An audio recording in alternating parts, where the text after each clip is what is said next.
இன்றே டவுன்லோட் செய்து உங்கள் ஃபேவரட் ஷோக்களை என்ஜாய் பண்ணுங்க. நம்ம இன்னொரு முக்கியமான இடத்துக்கு போகணும். அப்படி போனா மட்டும்தான் இந்த பிரச்சனைக்கு ஒரு முடிவு கிடைக்கும். எங்க போகணும்னு சொல்ற மாயா? நாளைக்கு நம்ம 2 பேரும் அந்த ஜீவா பிறந்த ஹாஸ்பிட்டலுக்கு போறோம். அங்க எதுக்காக மாயா போறோம் நாம? எல்லா ஹாஸ்பிட்டல்ஸ்லயும் பிறந்த குழந்தைங்களோட வருஷம், மாசம், தேதி, நேரம் எல்லாமே கண்டிப்பா ரெஜிஸ்டர் ஆயிருக்கும். அதை ப்ராப்பர் ரெக்கார்ட்ஸா மெயின்டைன் பண்ணுவாங்க. அந்த மாதிரி இந்த ஹாஸ்பிட்டல்லையும் அந்த ரெக்கார்ட்ஸ் எல்லாம் இருக்கிறதுக்கு சான்சஸ் இருக்குல்ல. நாம மட்டும் அதை கண்டுபிடிச்சிட்டா இந்த ஜீவா யாரு, அவனோட அம்மா யாரு, அவங்களுக்கும் பெரியப்பாவுக்கான உறவு என்ன, இப்படி எல்லாத்தையும் நம்மளால தெரிஞ்சுக்க முடியும். மாயா மாயா மாயா, எதிர்பார்த்த மாயா, எதிர்பார்த்த.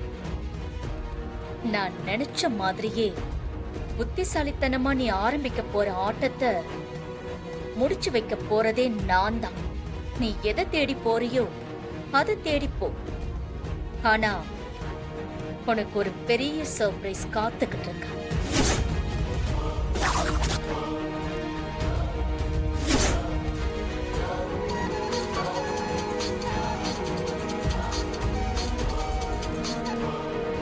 ஹலோ மச்சான், டேய் நான் குமார் பேசுறேன்டா. எங்கடா இருக்க? சொல்றா, வீட்ல தான் இருக்கேன். டேய் மச்சான், என்ன மறந்துட்டியா? டேய், இன்னைக்கு நம்ம ஃப்ரெண்டு பாலாக்கு பர்த்டேடா. அவன் நம்மள பார்ட்டிக்கு இன்வைட் பண்ணியிருந்தான்ல, இன்னும் நீ கிளம்பலையா? சாரிடா மச்சான், மறந்துட்டேன். சரி, நீங்க எல்லாரும் அங்க வந்துருங்க, நான் டைரக்டா வந்துடுறேன். சரிடா, சீக்கிரம் வாடா. சரிடா, நான் வந்துடுறேன்.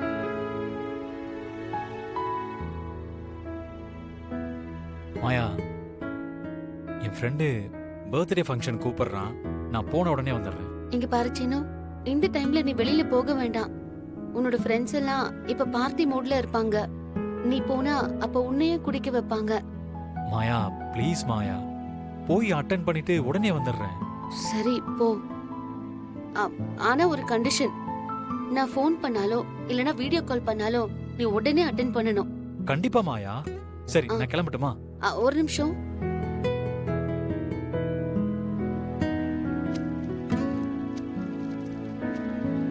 இந்தா, இதை எடுத்துட்டு போ. இது எதுக்கு மாயா? அது இதுல இருக்கிற 2 டேப்லெட்டை நீ போட்டாதான் அடிப்பட்ட இடத்துல பெயின் இல்லாம இருக்கும். மறக்காம டைம்க்கு டேப்லெட் போட்டுரு. சரி, நான் வரேன். சீக்கிரம் வந்துடுறேன்.